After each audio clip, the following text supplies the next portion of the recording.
Welcome back to Royals Weekly. I am your host, Marc, and joining me as always, a man who spent the last month hosting a fake podcast in his basement because he misses this so much. My brother Mike. Damn straight I'm the host of that podcast. I'm a better host than you for sure. What's if that I did podcast another about, Mike? podcast, what do you that was exactly what I was going to ask you. What do you think it would be about? Miniature Declining porcelain in dolls. your 30s? Yeah, oh. There we go. Peaking in your late teens? Late teens? No way. Yeah. It was definitely my early to mid 20s. That was my time, baby. Sure it was. Hold on to them days, Mike. On this episode, we'll update you on all the stuff that's been happening since the end of the season, which initially I thought was not very much. And then I started to write it all down, and I'm like, actually, it's quite a bit of stuff that's been happening since the end of the season. So we'll dig into the minutia of early offseason stuff from the Royals. And then we're going to have a discussion about the Royals offseason plans and opportunities with our friend David Lesky from Inside the Crown, who's going to join us for our Spotlight segment this week. But first, a reminder to follow us on all the social medias, because we are on a bunch of them. We're on, what are we on, Mike? Twitter. We're on TikTok. We're on YouTube. I've been posting a lot of Threads. Mike's on Threads. I haven't posted on Threads since the season ended. Well, get with it, man. That's not how you get the people. I will. I'll get back on it. I've been posting like feature videos I only make for YouTube. Oh, I've been posting those really on TikTok Yeah. and Instagram and YouTube and stuff like that. So make sure you're following us on all that. Subscribe on YouTube, all that sort of stuff. It helps us a ton. Just leave us reviews and ratings on Apple Podcasts and everything. It's just a great way to engage with us, and we like it a lot. We like to mix it up with the Weekly Weirdos whenever we can. Also, I want to remind you that Royals Weekly is brought to you by All In Physical Therapy. For one-on-one personalized physical therapy, we choose All In Physical Therapy. They took excellent care of our mother when surgery left her with pain and limited mobility in her arm. She loves to work out, be active. It's not just brute strength either. She runs like a deer. Okay. Yeah, the excellent specialized care she got at All In Physical Therapy had her back to being active in no time. If Usain Bolt would stop ducking her, she could show the world this top-level speed. It's insane. For somebody so short, you wouldn't expect it, but it's wild. All In Physical Therapy knows how to help athletes recover. It's owned and operated by Lee Summit's own Tommy Freevert, a former Arena League football player, Northwest Missouri State Bearcat, and a hell of a guy. They have offices in both Blue Springs and Lee Summit, so get over there and work with Tommy. Tell your doctor you want to do your physical therapy with the best of the best at All In Physical Therapy. To learn more, give them a call at 816-427-5300. That's 816-427-5300. Or visit their website at allin-pt.com. That's allin-pt.com.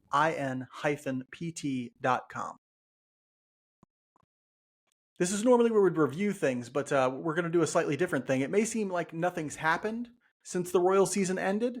Way back on October 1st. It's so long ago since the season ended. I'm like, oh, it's been over a month since the season ended, everyone. We've had an entire playoffs since the season ended.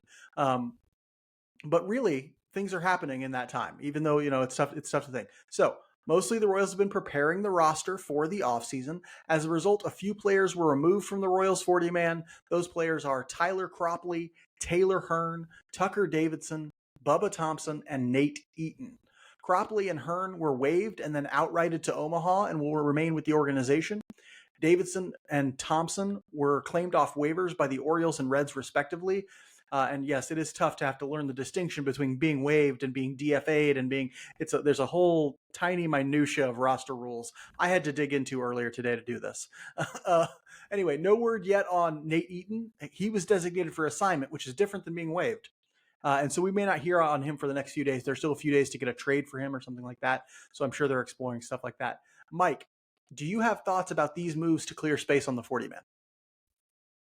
I was a little bit surprised by a couple of them. The Davidson one was a little surprising for me, not because I think Davidson is somebody you have to hang on to, but because the Royals thought that he was good enough to pitch major league innings. And so I thought if they think he's good enough to pitch major league innings and their bullpen is so bad right now, I figured they would probably keep him, but I'm not shocked by it or anything like that. A little bit sad about Nate Eaton because he does seem to have some potential or some value in certain areas, but he has never shown the ability to hit at Major League Baseball. So I'm hoping maybe for Nate Eaton that there is maybe a change of scenery coming or something, maybe another organization unlocks some potential and he can be a fourth outfielder in the bigs or something, because he is fun to watch. Seems like a good guy and definitely gives you the effort when he's in there. Yeah, I thought all the moves were solid moves. I'm kind of a cut that 40 man to the core kind of a guy, and I want it to be real deep because I want them making a lot of moves this offseason. But it is sad to see a guy like Eaton go. He is a fun guy to watch play baseball. To me, he represents sort of a classic 4A player, decent enough outfielder at multiple positions, but never going to hit enough to really stick at the major league level. But I like watching him play, and I hope that somebody can unlock what he's got going on, or that if he sticks around with the Royals, he does represent some good depth in Omaha. He's not a great major league player right now, but if you had to have somebody, if you desperately needed somebody from your system to come up and play the outfield for you, he wouldn't be the worst option as somebody stashed in Omaha to do something like that. And so, yeah, hope he can stick around with the Royals, but I totally understand if he finds an opportunity somewhere else and maybe can try and reboot his career a little bit. These moves, along with the free agency of Brad Keller and Zach Greinke, brings the Royals' 40-man roster to exactly 40. November 14th is the Rule 5 deadline, so they'll have to make decisions about who they want to protect, what guys they want to kick off the 40-man between now and then, and who they want to protect who's currently not on the 40-man. We're going to talk about this a little bit with David Lesky when he joins us for the Spotlight segment. But Mike, what would you like to see done with the 40-man roster before November 14th? I'd still like to see a lot more done, to be honest with you. I'm with you in the cut it to the core, kind of a thing. I would start by trading Olivares and Salvi. I mean, you've got to get a couple trades in there to get. I would like to see those guys gone because of the value that they can bring back. Now, the question is, would that value that they bring back, would they be put on the 40-man roster? That's the real thing there. Are you getting guys that are close to major league ready? And do they need to be on the 40-man? That's a good question. But you've got to do as much as you can to cut it down because they need room to revamp the bullpen. They need a lot of bullpen pieces that need to be added. And that's on top of the starting pitching that they need added. So, yeah, you got to cut it down big time. And you're going to talk a little bit about that. Yeah, I see 5 guys who are automatic cuts and then a couple of possibilities. I think Jonathan Heasley's an automatic cut, Jackson Kowar's an automatic cut, Joshua Taylor's an automatic cut, Josh Staumont's an automatic cut, and Diego Hernandez. They're automatic cuts for me, right? Because ineffectiveness and injury with guys even like Heasley, Hernandez. Kowar, and Taylor. Yeah, Hernandez even too, right? Because at this point, if you cut him, I don't think anybody's picking him up. Nobody thinks he's major league ready or anything like that. And so I don't think he's leaving the Royals organization if you do cut him from the 40-man. And so, what, just go ahead and get it done. And if so, no big deal. It's the odds of Hernandez becoming a productive major leaguer aren't great anyway. And so I'm cutting him. I'm cutting Staumont. Staumont's an injury thing more than anything. I just don't know that he'll ever get back to what he was when he was fully healthy and looked electric out of the bullpen. Heasley, Kowar, and Joshua Taylor, they're just guys who haven't been effective. And you can only hold on to that dream for so long. And so that's 5 guys. I see other possibilities as well. I think they could get rid of as many as 7 fairly easily from this 40-man roster. But we can talk more about that later when Lesky gets here. I think you basically you look at anybody who you see as a replacement level player to get rid of, because if they're a replacement level player, you can go down and get a guy in AAA that you can add to the 40-man if you need to. You don't need a replacement level guy taking up a 40-man spot unless there's like, okay, there's obvious potential there. But you've seen what Heasley has. You've seen what Kowar has. You've seen what Josh Taylor has. I don't know that you need to be holding precious 40-man spots for those guys. Now, the Royals aren't in a dire 40-man situation because there's not a whole lot of guys they have to protect from the Rule 5 draft this year, but you've got a lot of guys you need to add just as far as talent goes. So, yeah, they need to be adding guys via trade and free agency, and they're going to take up 40-man spots as well. So I'd be cutting to the bone with this 40-man roster. That includes, and I'll talk more about this later, maybe Nick Prado. Is there? I don't know. We'll dig into that later. There was some actual baseball played by guys in the Royals organization over the course of the last month as part of the Arizona Fall League, a league thought of as a finishing school sort of for prospects. It happens basically in the month of October, a little bit into November. The Royals sent Peyton Wilson, Gavin Cross, CJ Alexander, Angel Zerpa, Beck Way, Eric Sarantola, and Rylan Kaufman to the Arizona Fall League to play there. They also sent Nick Lofton initially, but he got pulled pretty quickly, I think because his wife gave birth, if I'm not mistaken. And then Daniel Lynch, curiously and oddly, made like one start in the Arizona Fall League just as like preparation to go pitch in winter ball. And so, like, you know, it was just a weird one-off kind of thing. Mike, of that group, who has stood out to you in the Fall League? Well, I appreciate you leaving him for me because, you know, I'm a big fan of his. That's Peyton Wilson. Peyton Wilson got a lot of time in Arizona. He was 20 for 73, 5 doubles, 1 triple, and 2 home runs. That's pretty good power production for a guy who's not really known as a power guy, although he does have a little pop. He can also run. The biggest thing for him, though, the best indicator for what he did in the Fall League, 15 walks to 18 strikeouts.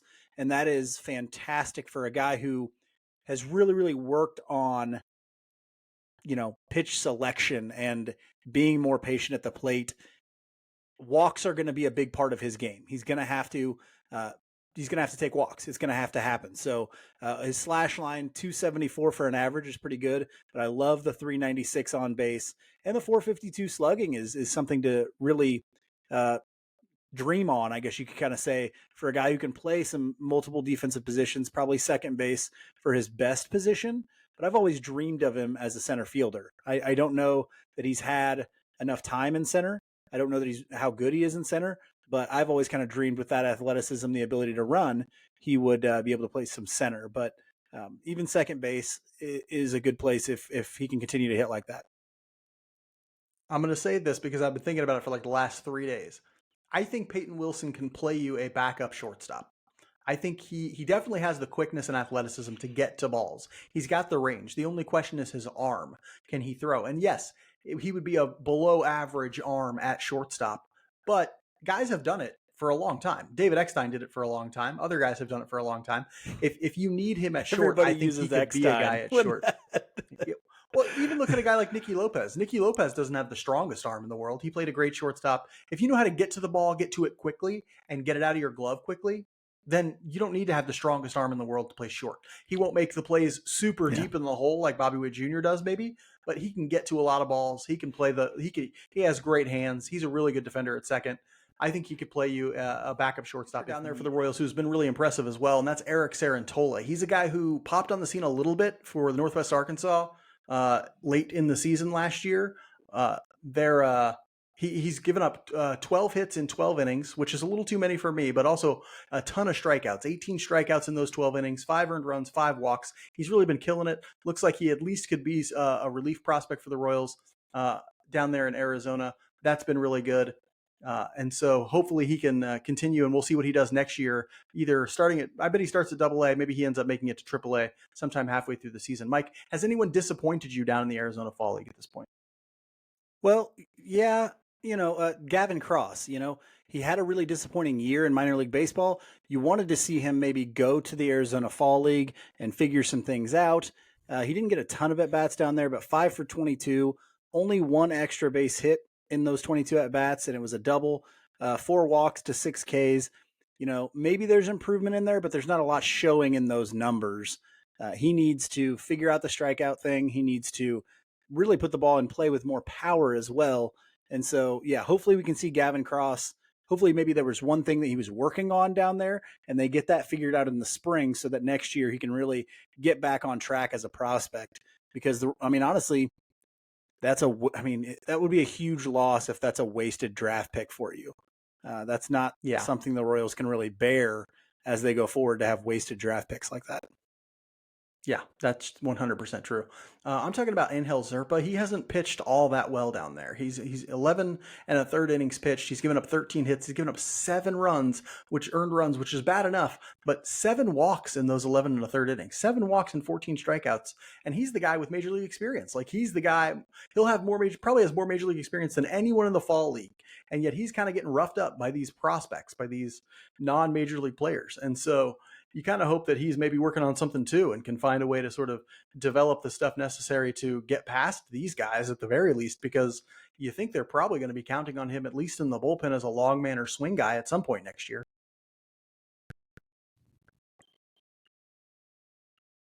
Royals Weekly is brought to you by Knapp Family Wealth. Mike, can you think of anything more important than securing your financial future?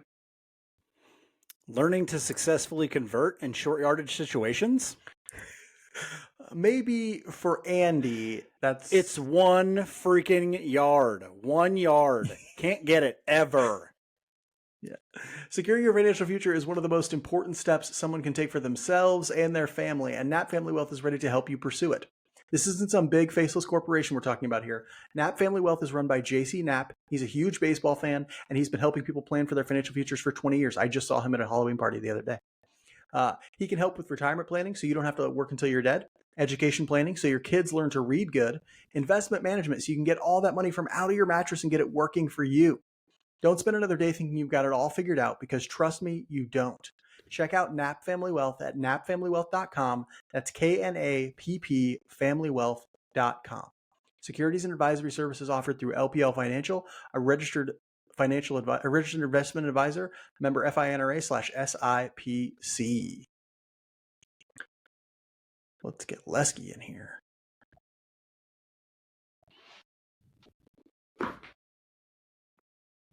Mr. David Lesky, Dr. David Lesky, here to join us. Thank you for joining us. Doctor is correct. Doctor. Okay, yeah, okay. I'm going to give you the proper intro. We are absolutely thrilled to be joined by the esteemed writer of Inside the Crown, our friend and yours, the great David Lesky. Welcome, David. Woo! Woo! Woo! I gotta ask. I've got to ask because I always refer to you as Lesky by your last name when I'm talking to Mike or on the show. You probably hear us call you Lesky all the time. Does it matter to you? Can I call you? Okay, all right, good, because that's just how I think of you. Although I will say there's a David Lesky in where is it? One of the St. Louis suburbs, and about a year ago maybe, I got an email from some hotel saying that the reservation had been canceled, and I'm going, am I going somewhere? Like I'm trying to like, am I tired? Did I forget that I booked a hotel? And it turns out it was him. And so I called the hotel. I'm like, hey, that was one of those situations. I was like, I feel like I should let them know that this is the wrong person. Now, my email address, very generic. Like, if you were to guess David Lesky in any city's email address, you probably type that one in. But so then I recently got another email for him about a Subaru purchase satisfaction survey. And I'm like, I drive a Kia. I don't have a Subaru. So you can call me Lesky, and if the other David Lesky's watching or listening or whatever, that's his problem. It sounds like someone's cooking the books here. Like there may be somebody out there living your life, and we don't even know. Maybe, I don't know, but look, I wouldn't mind a Subaru. I'd put one. You know? They sound nice. Mike, I think has fine. One. Whatever. Anyway, there you go. We got a ton to talk about. I'm pretty sure Mike just got kicked out of our stream again. Lesky, can you see Mike right now?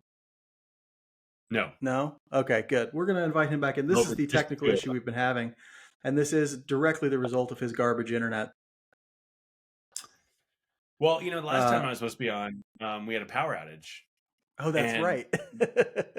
And it was a crazy storm. And it was just it was like the perfect timing, because I saw my picture come up and then bam, gone. So hey, the fates want to keep us apart, Lesky, but we're not gonna do it. We're not gonna let that happen. I'm so sorry. My internet's being really stupid. That's all right. I will cut this whole thing together if I have to stay up till 3 a.m. doing it.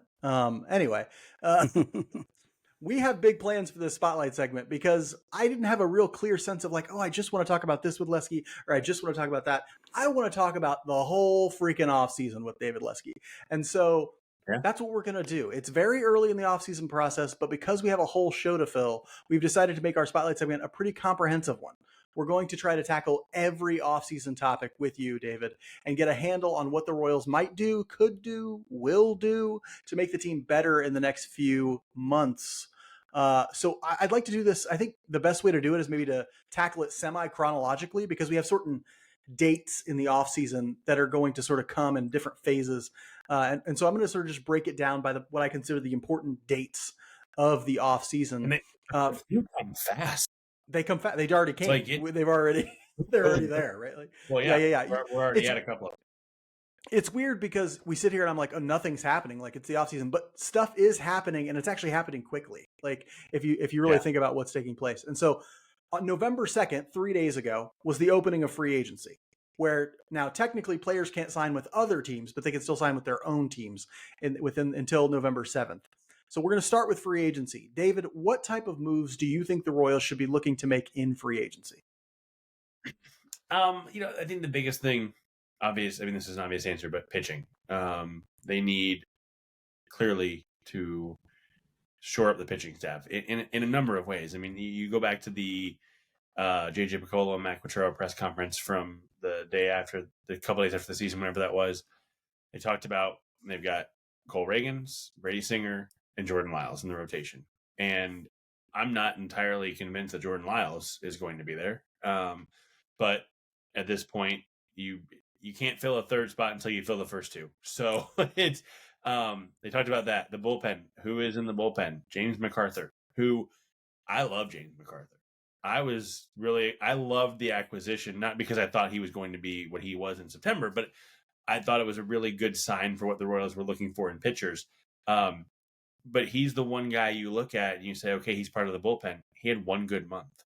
So to look at the Royals bullpen, you could argue, I mean, he's in there, MacArthur for sure. And Carlos Hernandez also, he's in there as of right now because that kind of stuff and the first half that he had and all that, when you have 8 spots in the bullpen and one guy penciled in, Carlos Hernandez is the second guy. But there's a lot of openings there. And so that's got to be the focus, because you look at the offense and I think they want and could use a veteran bat in the middle, especially if and when they trade Salvador Perez. But I think that if they were only have to address one thing, pitching would be it. And to be honest, pitching is the first, second, third, fourth, fifth, and maybe sixth priority this winter. And then it's that veteran bat. Yeah, I completely 100% agree. I think that's what we've been talking about for the whole second half of the season. First off, I just have to give you props because I don't know when I'll get another chance to do it. The article that you wrote the other day on the pitch values from the 7 pitchers, absolutely phenomenal. If you guys haven't read that, go read that. It was really, really good. Gives you some great insights on how the Royals can get some guys in the pitching staff and look at some of those individual pitches and find targeted areas where they can not only improve the guys that they have, but then you can go out and look at free agency through that lens. And hopefully they are looking at it through that lens, because that's how you get some guys that maybe other. Exactly, right? Who can you go, hey, at least got a good pitch and we can make another one a good one.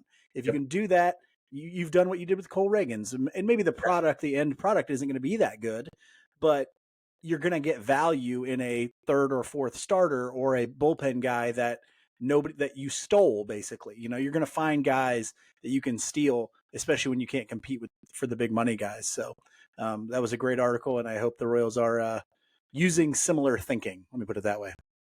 I not to derail, but I can tell you that from what I understand, what they are doing today is light years ahead of what they were doing 24 months ago.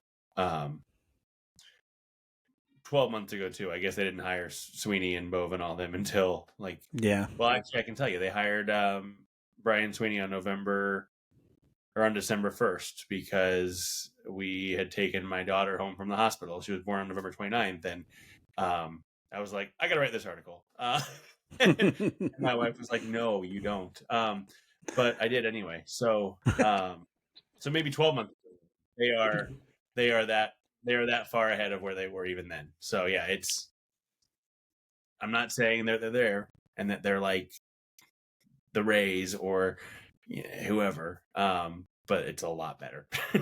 Yeah, and I think what both of you are saying in that article, that post that David wrote, everybody should go out and read it. It's incredible. But it also gets you thinking, and what Mike was saying, along with Mike was saying, that they need to take an approach that looks both at significant free agent signings, but also looks to scrape the bottom of the barrel and really create value from that. Look at the best teams out there. Their bullpens have a lot of guys who they got off the scrap heap, who they found and turned into something better, right? Or their rotations will occasionally have one of those guys. The Royals are going to have to take an all hands on deck approach to whatever they're doing to flip around this rotation, or the rotation and the bullpen, because they need so much improvement. It needs to be tremendous and drastic improvement. And the only way you do that is by looking at every single avenue you could potentially have and saying, hey, that guy's got one pitch. I know he pitches an independent ball, but he's got one pitch. I know he's like a Rule 5 guy, but he's got one pitch and we can give him a second. Like that's where it all starts. It's got to be some sort of approach that looks at not just the, Aaron Nolas and this, even Martin Perez's and Seth Lugos of the world. It's got to look at the guys nobody's ever heard of, who they're going to find way out in the middle of nowhere. With that in mind, Lesky, are there any players free agency wise that you think they should be looking at, the Royals themselves, guys you particularly like? Yeah, quite a few. The market's not great, but again, like you said, they have so many holes that you've got to look at guys who may be able to be rehabilitated and resuscitated almost in their careers. And so, I think I've heard from multiple people, Sonny Gray seems like a pipe dream. And I think he probably is. But I've also heard from multiple people that he loves Kansas City. Joe Carter. Why? I understand why he would love the city. The city is great, but why the team? Yeah. Well, I don't know if he loves the Royals. And so that's where it's like, okay, probably not. But it's better to if you're targeting Sonny Gray, it's better that he loves Kansas City than hates Kansas City. So yeah. There's at least that. So he'd be a target for me. But then you look elsewhere. Frankie Montas is a guy who I'm really intrigued by, just because you're probably getting him dirt cheap. We saw his, I think it was either an inning in the third or inning in 2/3. We saw it. It was the second to last game of the season in Kansas City for the Yankees. He got into one game this year. That was it. You're not going to pay out the nose for that.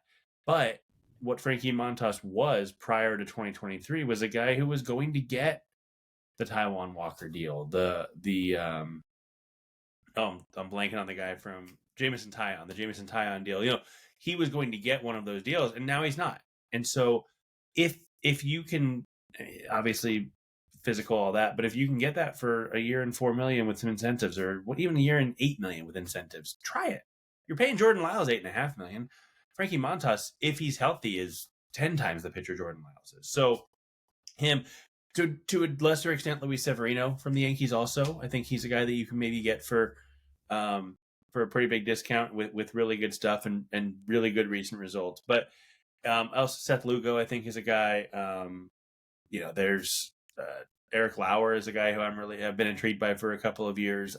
You're not going to get number one out of him, but he's a guy who I feel like can fit in the back of a rotation or as a 2 or 3 inning reliever periodically. So he's one. You switch to the bullpen. Phil Maton, I think, makes a lot of sense. Ryan Stanek, bring him home. He makes a lot of sense. Who else? Emilio Pagan, I think, makes quite a bit of sense for this team. And then it's funny when you start to look at these guys. Phil Maton ties with Brian Sweeney from Cleveland. Stanek ties with Quatrero. Pagan ties with Quatrero and Zach Bowe from Minnesota. So you've got some ties there that might actually make things, maybe there's something there. And I guess Sonny Gray with Zach Bowe as well, which I don't know if that works in the Royals' favor or not with him, because when Bowe was there was when the Twins were pulling him early and he was really upset about that. So, it goes both ways. And then you look at the position players, there's not much out there. It's a pretty bad market unless you're playing at the top, which the Royals aren't going to. And even if you are playing at the top, who is it? Cody Bellinger. Do you want to give him the $200 million that I think he has a good chance to get? He was non-tendered a year ago. Matt Chapman is a league average hitter, and the defense is good, not great at this point. I wouldn't pay that. Yeah, waning for sure. Yeah, Ohtani is obviously number one. I'd pay it. The Royals aren't going to, and that's fine. I get it. It's whatever. But so where else are you looking? The only name that I keep coming back to that makes a lot of sense to me is Lourdes Gurriel. Good defender, has some power. He's a guy who I think makes a lot of sense on this team, especially going back to that press conference. They said they're going to look at outfielders. The infield is set. If they're going to add bats, it's going to be in the outfield. Okay, there you go. It's not going to be Jorge Soler. They're not going to bring him back, I don't think. Maybe I'm wrong. But do you need to bring him back with Nelson Velasquez, or maybe that's an opportunity for a trade? There's a lot of potential moving parts, but there's not a lot not a lot in the way of bats on the free agent market that are what the Royals need in their price range and all that. So it's really the focus there is, to me, is on arms, and I think those are a few. What do you guys have that's different? Who am I missing? Well, the only guys that I have, I think, are more for the top end. The Lucas Giolito. I would definitely look into Lucas Giolito. Martin Perez, Marc, I mentioned him earlier. These are both kind of bounce back guys, but if you look into Giolito's past, he's been at least steady for a long period of time. In the years that have been bad, his xFIP is still okay, and you're still looking at some of those things. Maybe a Michael Wacha, who looks in the last 2 years like he's gone back to the Michael Wacha we thought he could be early in St. Louis. Some of those guys. I think the interesting thing that's happened in the last just few days has been how the market for starting pitchers will change now, because there's guys opting out of of mutual options. We saw Stroman, I think, yesterday or the day before, and Sean Manaea tonight. The news just came out tonight that Manaea is going to be on the market too. So those are all interesting guys. I don't know if the Royals will be able to get any of them, but they're definitely going to change the market. And so I think that's kind of interesting. Maybe a Michael Wacha is a little cheaper now because there is a Marcus Stroman or a Sean Manaea. And so I think that's interesting. Another guy that just tickles my fancy because the bullpen is so bad, Jordan Hicks. Jordan Hicks is a thrower of the baseball. I mean, the guy strikes out like over 11 guys per 9. He walks too many guys, that's for sure. But he's a guy that I would go get because I feel like there were times last year. I mean, the bullpen was bad at everything, but there were times last year when the bullpen, no matter who they went to, you were like, well, they're not getting a strikeout. That's not happening. Right. And so that would be an interesting guy for me on the bullpen side. There's a lot of guys, though, they could go out. I love Ryan Stanek as well. I think he's similar, actually, in that ilk. He'll get a strikeout, too. So, I like the guys that you talked about, but if I was going to go get one stabilizing force, I'd probably look at Lucas Giolito. I forgot about Will Smith, who makes the Royals World Series champions immediately. Yeah, so immediately. Did I say Will Smith? Because I haven't written down. I don't know if I said it. Will Smith, World Series champion. Just book it. I think based on his discography, he's probably headed to Miami. I don't know. Yeah.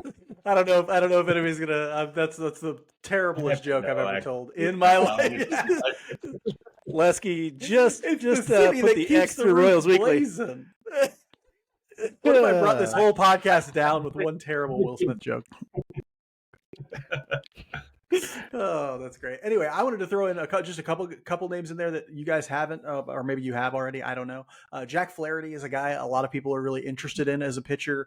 Still 28 years old. Still looks like he could have some best days ahead of him, perhaps. Or people are hopeful that he'd be a little bit of a bounce back too, because he had a pretty bad year with the Cardinals and I think Baltimore after that. He's very Gilmeshian. Yeah, Gilmeshian. That's great. That's a great. That's a great way to put it. Kind of a that if you're looking for a tie of what they did, 16 years ago, 17 years ago, geez. Flaherty is kind of on par with Gilmesh. Good, that's interesting. And remember that pitchers often peak later than hitters. So 28 isn't like overly old for a pitcher. A lot of guys will hit their primes around 28, 29, 30 as a pitcher as they learn more about the game, but their arm can still do pretty impressive things.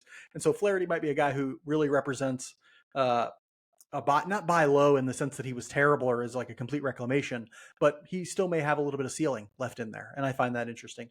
On the position player side, I'm looking at a guy like Jeimer Candelario as a third. I know they're not interested in infield guys. I think that's a mistake, honestly. I think the fact that it doesn't make a lot of sense to me to say we need outfield help because they have Nelson Velasquez, MJ Melendez, and Kyle Isbell and Drew Waters, but not to say like we're solidified at second base where Michael Massey had 70, 75, 80 weighted runs created plus. It just doesn't make any sense to say like the infield is solidified with Michael Massey was out there. Even Maikel Garcia to a degree with an 84 or something like that weighted runs created plus at third base. wasn't a tremendous offensive season from either of those two positions. So I don't know that it makes sense to say we definitely need outfield help, but we're perfect on the infield. That doesn't make any sense to me. So I think getting a guy like Candelario could solidify third base a little bit. You could move Garcia to second. That would allow him to play a little bit, a position that fits his profile a little better anyway. And so that's just a thought on a potential free agent. But you're right. The free agent bats are not tremendous right now. And so that's probably not, that's why you're absolutely correct to think pitching, I think, is the number one target. After the opening of the free agent period, we're going to come up soon. What is it? Like 9 days. We'll hit November 14th, which is the deadline to protect players from the Rule 5 draft. If you don't know how this works, basically if a prospect has a certain amount of time in pro ball and isn't on a 40-man roster, they're eligible to be selected in the Rule 5 draft. David, how do you think the Royals should be preparing for the Rule 5 draft? I think that they need to protect Tyler Gentry. They need to protect Will Klein. I'm blanking on one more name. There's just one other guy. I can't remember who it is. Are you thinking Christian Chamberlain? Oh my God. No. Well, I think he's eligible, but I don't think they have to protect him, to be honest. Okay. Maybe it's nobody. Maybe they. I don't think it's anybody. They got Veziano up. They got Lofton up. So maybe I'm sure I'm just totally blanking on whoever it is. So they need to create the spots right as of right now, and with how fast this moves, like when people listen, if you're listening to this later, this may not be accurate, but they are right at 40 on the 40-man roster, and they need to create at least 2 spots. I feel like there's a third that I'm just totally blanking on. It doesn't matter. But also, and they have a little more time on this, but they're going to need. I believe they should clear some spots as well, because I think they should be active in the Rule 5 as when the actual draft comes around. So, which I know we'll get to, but I think that's they don't have a ton of work to do, but I think that they should have a spot open, or 2 spots open, because they are a 106 loss team, and even if you look at them and say, okay, well, their Pythagorean record was 64-98, which I think if you add some relief help and you also take into account that they'll probably, go a little bit the other way in terms of luck next season, because things tend to even out. Even if you say, okay, they are a 98 loss team, that's still a 98 loss team. I mean, in order to get to the 78 losses from the Diamondbacks, if you want to compare them, that's still 20 more wins that they have to find. Take a chance on a Rule 5 guy. You might find Brad Keller. Might find Soria. Didn't they get Soria in the Rule 5? Yeah, you might find maybe a 1 year in Akil Baddoo. There are. I think Dan Ugla was a Rule 5 guy too, wasn't he? Dan Ugla was a Rule 5 guy. Yeah. I mean, Josh Hamilton, different story, but yeah. You're thinking relief pitching though, right? Well, no, maybe. I mean, I think generally if you're going to get a pitcher, they are probably not going to start the year in your rotation. I think that your best case scenario is the Brad Keller route, where you get a guy who throws, low leverage innings in April, medium leverage in May, high leverage in June, and you start to stretch out in June or July. I think that's kind of where you typically go. But pitching in general, I think is the kind of the best bet in the Rule 5 draft. I haven't done this yet this year, but every year I go through all the Rule 5 eligible, not all, but the important ones, and I I try to look at strikeout and walk rate for both pitchers and hitters, because that tends to be the best indicator of big league success that's easily searchable. There's a lot of other things, obviously, but if a hitter walks a lot and doesn't strike out a lot, they probably will be able to find some success. If a pitcher strikes out a lot, doesn't walk a lot, they'll probably be able to find some success. And so I haven't done it yet, so I don't even know who my targets would be, but there's guys out there, and the Royals are going to pick second in the Rule 5 draft. So they are going to get their pick of the litter out, -1. And so I think they need to clear a spot for that as well. Yeah, I agree. I love when teams that are in the Royals situation, and we saw, can't remember if it was Baltimore we saw do it or if Miami was the team that used to do it a lot, but go down and look at starting pitchers in the minor leagues who are Rule 5 eligible and say, do they have 1 or 2 pitches that we think we can put them into a bullpen spot? and then you're telling them we're turning you into a reliever now in Major League Baseball. And I really like when teams do that, because you can find guys that have been starters most of their career, and now you're maybe getting an uptick in velocity, and you're also getting something where they're eliminating maybe one or two pitches that did not work for them, and that can change guys completely. That can turn them into whole new pitchers. And so I really like that approach. And the Royals have so many spots to fill in that bullpen that I agree. I think at least leave one spot open, maybe two, and see if you're looking down there and you see eligible guys and you're saying we better leave two spots open because there's enough of them, I would do that.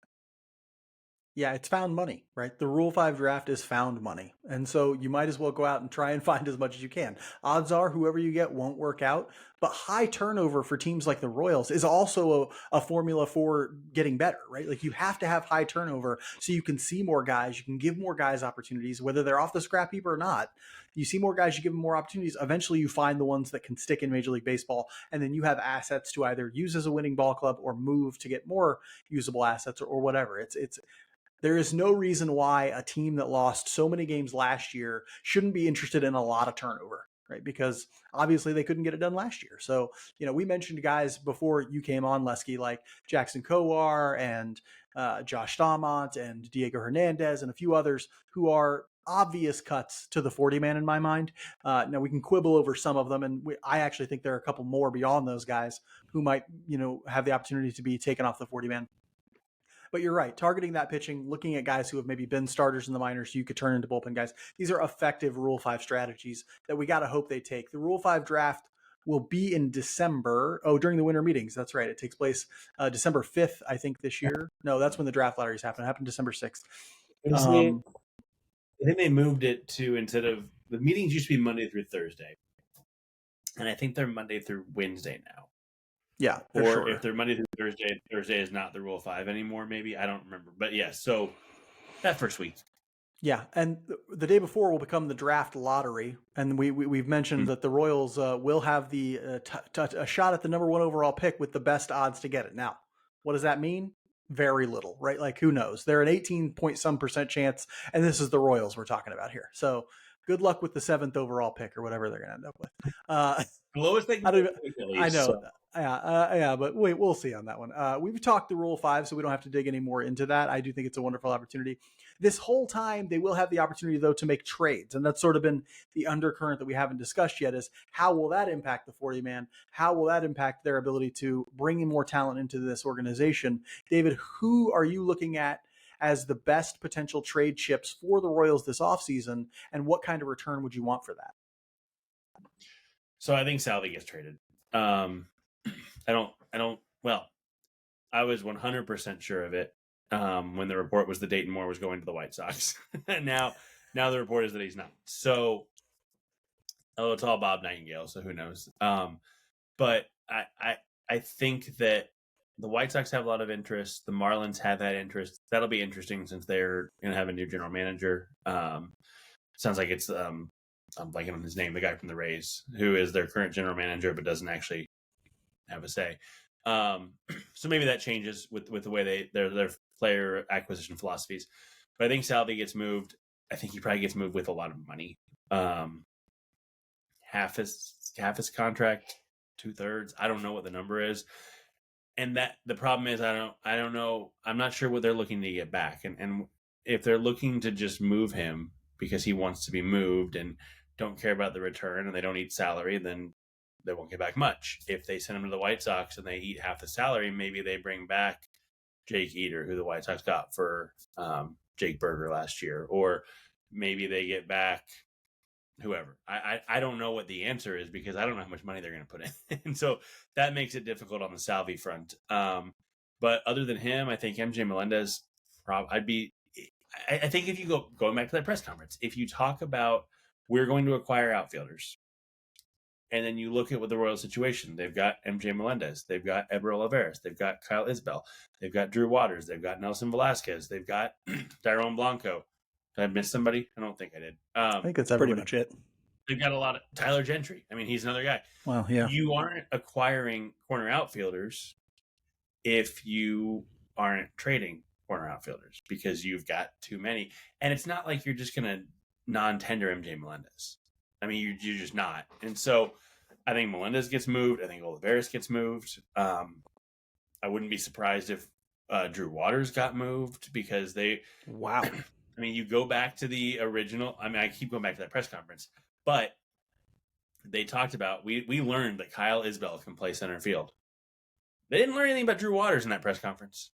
So that some of the things, and they're just words, but they're all we have to go on right now. And so you look at that, and okay, maybe he's a guy who they, I could actually see him as a non-tender. Honestly, I don't think it's likely, but wouldn't if they try to trade him and nobody wants him. I don't know if he makes it to the roster next season. But about MJ, Drew Waters. Okay, Drew Waters. Yeah. But so I think they're going to trade. I think they're going to trade Melendez, or at least shop him. And I think they're going to trade Olivares. I don't think that's a shopping situation as much as they're just going to get what they can get for him. So I think those guys move, and I would not be surprised if in an MJ Melendez deal, and it's interesting because it just depends on what MJ Melendez do you believe in. But if another team says he's the second half MJ Melendez, maybe you attach Jordan Lyles to that and dump that contract. I don't know. I don't like the idea, but I think it's a possibility of how they might work that. Brady Singer was a guy they were talking about at the deadline. Does his injury at the end of the year change that? In my opinion, probably. I think if you had asked me on September 1st, is he traded? The answer was yes. October 1st, knowing what we know about the velocity dip, back injury, probably, possibly not. But, maybe a team gets a good medical report and says, okay, well, he's going to be back there on 93 next year. And at 93, he can be successful. So, yes, we're going to trade for him. Again, it's tough to say because we don't know his status. But he's another guy who I think could be moved. And you talked about Jeimer Candelario. Agreed, 100%. I think he makes a lot of sense. But I wonder if he makes sense in that they're trading, and Michael Garcia could be moved. They like the defensive infield. They like what they have with Bobby Witt and Garcia and Massey too. But Garcia might have more value to another team at his natural position than he does with the Royals at third base. And maybe they can get a starting pitcher for him. I haven't dug that deep into who needs what, but there are teams that could use a shortstop. I don't know, the Marlins again. There's a fit there. The White Sox just I don't remember. I don't know if it was a mutual option or a team option, whatever. Tim Anderson's no longer a White Sox. I mean, so they could use a shortstop. You want to talk about a deal? Salvi and Michael Garcia. Maybe there's a big deal there. Maybe there's something big coming back.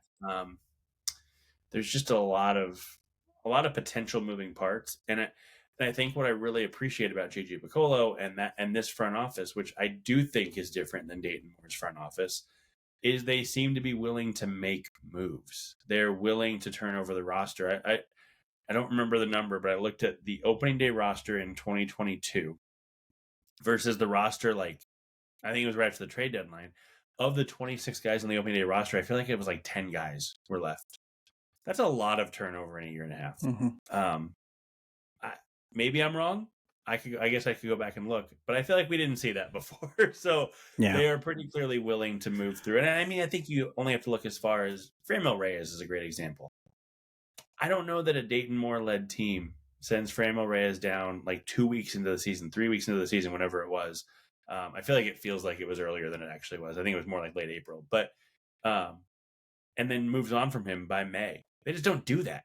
They would have said, well, he's going to hit for power. We're gonna see if he doesn't come around by late June, we'll cut him. No, this front office said no. He's going to the minors. We're done. This is not working. Move on. And I feel like that was a really good indication of the fact that they're willing to move through players a little bit. So outside of Bobby Witt, outside of Vinny Pasquantino, outside of Cole Reagans, I guess I don't know who isn't available, or for the right price at least. Right. Yeah, and I tell you, the things you just said blew my mind, first off, because if we see that level of movement, we will know for sure that JJ is not I Dayton. don't think we will, for the record, but I think we're like out that. there. That's a lot of movement. And the other kind of big thing, and I would be excited by that level of movement because I think teams in the Royals situation need to be that transactional. But the other thing that rarely happens in recent Royals history is with Michael Garcia. I think you're right. I think there may be an opportunity here where other teams value him more than the Royals. It's usually very the reverse of that. Right. Usually the Royals very much value their guys a lot more. But you're right. If he can't play shortstop, you're never going to maximize his value. And that's a great point. I never really thought about him as a trade candidate for this offseason. But if it's also the case where maybe even with an Olivares, you're not going to get much back with just an Edward Olivares. But if that team also wants a Michael Garcia, you should be getting significant amount back because he's super controllable. He's young and a little bit more pop in that bat. And you're talking about a guy who's, butting up against an all-star appearance. So yeah, that's interesting. I just want to throw these two things out there. One, the two worst teams in terms of catcher weighted runs created plus last year, Chicago White Sox, Miami Marlins. And so there is an opportunity there to say like, hey, if you need more offense from the catcher position badly. And when I say the worst, they both had 57 weighted runs created plus from their catcher position last year, the entirety of last season. 57. That's terrible. That's Nicky Lopez in his worst year, right? And so there's an opportunity with Miami and with Chicago if they want to get better next year, right? I will also throw out, people have mentioned San Francisco Giants looking for outfield bats. Brandon Crawford is also, I believe, no longer a Giant, may actually be retiring. I'm not sure. He's not with the Giants anymore. I don't know if they have a young shortstop to replace him, but if you could package together an Edward Olivares and a Michael Garcia to a San Francisco, you might have some chance to get some of the pitching depth that they have in their organization. Just throwing it out there. Could be, and for Garcia, it could be short, could be second. Throwing it out there. Well, and the Giants, they do. I can't think of his name. The prospect they brought up last year. I'm blanking on everything. I'm just a terrible guest. But you don't even. You're the best. You're the best guest, Lesky. Don't you say that about yourself? Can you write that down, please? Yes. Yeah, but I'm trying to remember. Anyway, he can play third because he obviously played third with Crawford there. So yeah, there's a need. The thing that would concern me about the Giants, they are so spurred. Why did I say spurned? Anyway, they have gotten passed over so much in free agency that I wonder if they go for the big. I mean, the Ohtani, well, they're obviously going to, but I wonder if the Padres want to trade Juan Soto. Do the Giants jump in? Will the Padres trade him in the division? I don't know. Maybe. I don't think teams care as much about that as they used to. But I wonder a little bit if the Royals' offer for them wouldn't be too small potatoes when they're trying to tell their fan base, hey, we can actually get somebody. And I wrote this the other day. I talked to a couple people, a scout, actually. This was from a scout who I was a little bit surprised by this, but he was pretty adamant that Gabe Kapler was causing some of the issues in San Francisco and not getting free agents. So with Bob Melvin, people love Bob Melvin. Maybe they don't get passed over and they fill their needs that way. So that puts a little bit of a wrench in the Royals because they're actually a perfect trade partner and they have some pitching. The Royals have some outfield. And yeah, they could probably use a left side infielder in some capacity. So it'd be nice. But I guess I'd be a little bit concerned about the way their free agency plays out there. Yeah. Well, we will wrap up our discussion there. Thank you so much, David, for joining us. We really appreciate it. Make sure you're reading Inside the Crown. Make sure you're following Lesky on Twitter. What is that handle, Lesky? It's like at David Lesky? At DB Lesky. I had to think at about it. DB I've only Lesky. had it for okay. 14 years. I was going to say, I see it every single day, and for some reason it's not in my brain. Thank you so much for joining us. We loved the conversation. We'll go ahead and bring you back on, of course. And next time, maybe we have zero technical difficulties, break our streak of nothing but so far. But thank you so much. We really appreciate it. There's no fun. Yeah, thanks, guys. Thanks.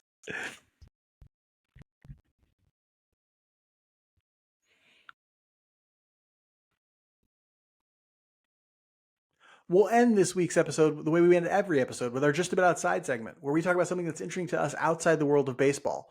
Mike, it's been a month since we did this. You got a whole lot of time to think on what you want to talk about in this segment. tell me what you're working with in the Just About Outside segment this week.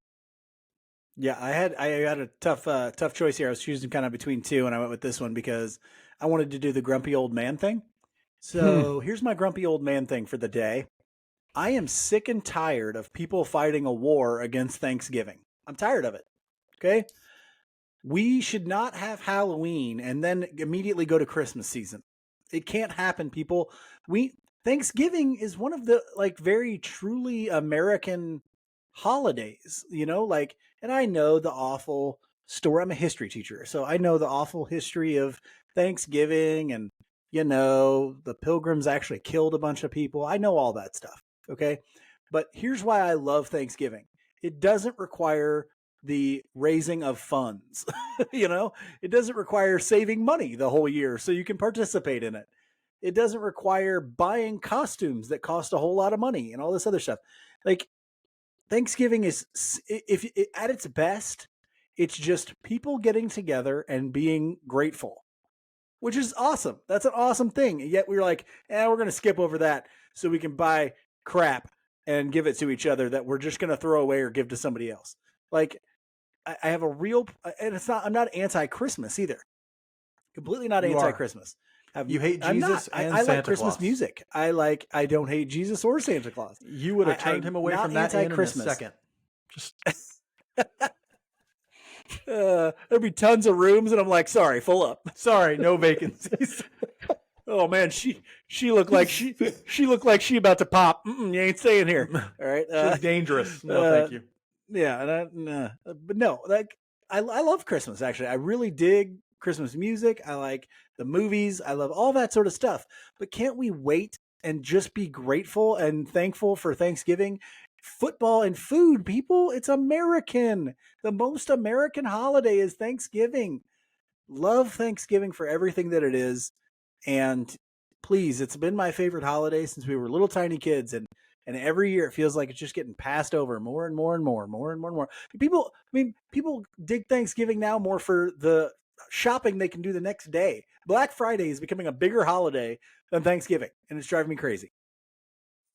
Hashtag capitalism. Anyway, I love to overeat. I love to watch football and then fall asleep. But these are all Thanksgiving is right up my alley. It's like a holiday made for me because eating a ton of carbs and then just falling asleep while football is on. That's like my dream. And so, don't be passing up Thanksgiving. We should all be thankful for the fact that we can afford so much food and all these other things. I'm going to talk about a thing that is also American, and that is voting. Tuesday is election day here in the United States generally.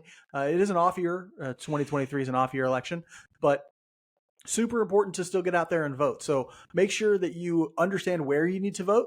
Make sure you understand what's going to be on the ballot. You can go to this wonderful website called ballottopia.com. It will explain to you everything that is on the ballot wherever you live, every initiative, every race with like candidates and things like that, and give you an insight into what the ballot's going to look like so that you can make informed decisions as a voter.